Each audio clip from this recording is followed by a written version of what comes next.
नमस्कार बंधुओं, आप सभी का अपने YouTube चैनल पर स्वागत है। इस वीडियो में आपको बताने वाले हैं टू व्हीलर और फोर व्हीलर या अन्य जो भी वाहन है, प्रक्रिया सबकी समान ही होती है।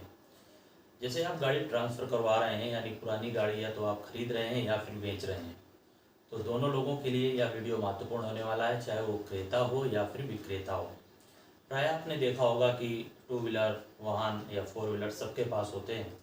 तो होता क्या है कि जब हम गाड़ी ट्रांसफ़र करने के लिए जा रहे होते हैं तो वहाँ पर थोड़ी सी दिक्कतों का सामना करना पड़ता है।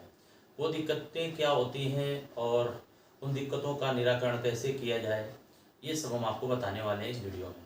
अगर आप पुराना वाहन या पुरानी गाड़ी खरीदना चाहते हैं या फिर बेचना चाहते हैं तो दोनों लोगों के लिए यह वीडियो बहुत ही उपयोगी होने वाला है। पूरा देखिएगा। स्पीड स्लो लग रही हो तो आपके पास विकल्प है, स्पीड को आप बढ़ा सकते हैं। ध्यान से सुनिएगा। टू व्हीलर और फोर व्हीलर प्रक्रिया सबकी होती है, कोई भी वाहन हो। यहाँ पर हमने लेकिन टाइटल में टू व्हीलर और फोर व्हीलर लिखा हुआ है क्योंकि प्रायः इन्हीं गाड़ियों का क्रय विक्रय ज़्यादा होता रहता है। ठीक है, बात करते हैं। सबसे पहले ट्रांसफ़र की प्रक्रिया बताते हैं आपको कैसे गाड़ियों का ट्रांसफ़र होता है। तो आप आरटीओ ऑफिस में जाते हैं, वहाँ पर यह प्रक्रिया प्रारंभ हो जाती है आपकी। लेकिन आप कहेंगे कि इसमें क्या आपको मिलने वाला है, तो आपका यहाँ पर अगर आप देख लेते हैं तो आपका धन और समय दोनों बचने वाला है। और आप जानते हैं समय बड़ा बलवान होता है, आपने सुना होगा। और समय सबके पास कम ही रहता है, ऐसा सबको लगता है ना, कम ही होता है क्योंकि काम अन्य अन्य कई कार्य होते हैं। चलिए प्रयास करते हैं कि ट्रांसफ़र कैसे करवाएं गाड़ी। सबसे पहले जब आप ट्रांसफ़र कराने के लिए जा रहे हो, यानी आपने गाड़ी क्रेता हो या विक्रेता हो, तो आप अगर किसी गाड़ी खरीद रहे हैं तो उससे पहले पूछ लीजिए कि आपकी गाड़ी में आरसी है। RC registration certificate of registration. ठीक है, आरसी का फुल फॉर्म होता है रजिस्ट्रेशन सर्टिफिकेट। ठीक है, इसके बाद आपको पूछना है जिसकी गाड़ी खरीद रहे हैं, इंश्योरेंस है, ये भी होना चाहिए, गाड़ी का बीमा भी होना चाहिए।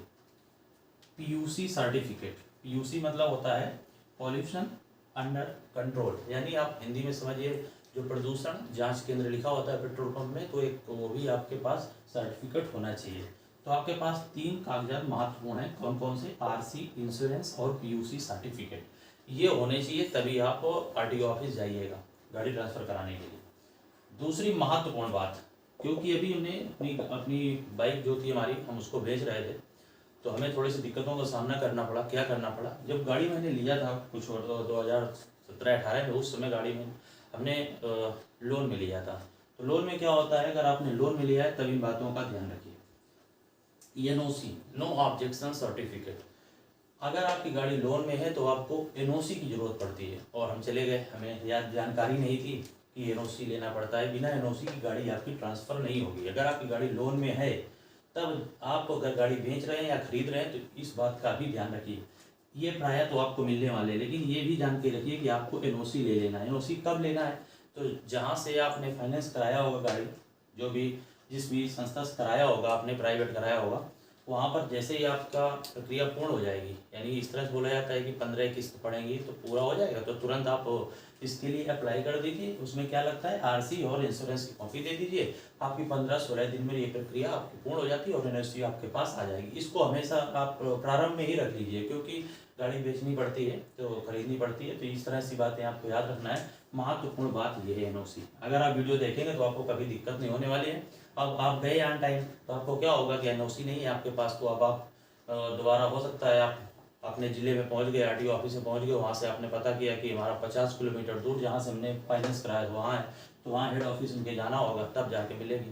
तो ये प्रक्रिया थोड़ा सा हो जाती है। यहीं पर हमें थोड़ी दिक्कत मिली, इसलिए मैंने आपको बता दिया। एनओसी याद रखिएगा, पूरी बात हमने बता दी। फिर भी आपको नहीं समझ में आ रहा तो आप कमेंट कर सकते हैं।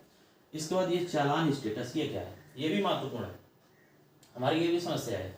क्या हुआ कि सन 2022 में चालान हुआ था गाड़ी का, जो आप डिपर होता है वो हमने नहीं दिया था, तो उस आधार पर वहाँ पर कैमरे लगे होते हैं, तो अपने आप से वहाँ पर चालान हो गया। तो चालान स्टेटस भी आपको देख लेना है कि गाड़ी में आपका चालान तो नहीं है। अगर आपकी गाड़ी में चालान है और आपने चालान जो राशि है वो भरा नहीं है, तब भी आपकी गाड़ी ट्रांसफ़र नहीं होगी। समझ बात आपको आ रही होगी कि चालान स्टेटस भी आपको देख लेना है जब आप गाड़ी क्रय कर रहे हो।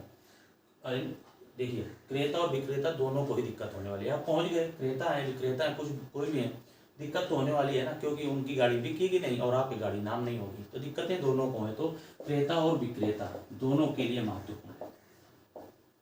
और इस समय क्या है, ये बात समझ में आ गई कि आपको गाड़ी का चालान देख लेना है। कैसे देखेंगे, आप यम परिवहन ऐप आता है, वहाँ पर आप इस बात को अपना गाड़ी नंबर डालने पे वहाँ पे लिख कर आ जाता है कि कितने चालान है और कितने आपने कैंसिल करवा दिए, नहीं पेमेंट जमा कर दिया। अगली बात देखिए, लिखा है HSRP। ये क्या है, ये नंबर प्लेट से संबंधित है। नंबर प्लेट का मतलब क्या होता है, जो प्रारंभ में गाड़ियों के नंबर प्लेट थे वो सामान्य लगे थे, लेकिन फिर इसके बाद कुछ समय के बाद शायद 2019 के बाद से नियम आया कि गाड़ियों में जो नंबर प्लेट होगा वो HSRP, यानी जो गाड़ी 2019 के बाद रजिस्ट्रेशन हुए हैं तो उनमें HSRP यानी high security registration plate, high security registration plate, ये प्लेट आपकी लगी होनी चाहिए नंबर प्लेट के रूप में। HSRP प्लेट भी लगी होनी चाहिए। अगर आपका वाहन इस समय तो ये लगकर ही आ रहे हैं, लेकिन अगर 2019 के पहले की आपकी गाड़ी है तो आपको ये आपका HSRP प्लेट भी लगी होनी चाहिए। इसके बाद बात आती है आधार कार्ड तो मस्ट है, आप जानते हैं, आप लेकर ही जाएंगे, दोनों लोग क्रेता हो विक्रेता दोनों लोगों को आधार कार्ड ले जाना पड़ेगा, अपनी अपनी फोटो भी ले जानी पड़ेगी।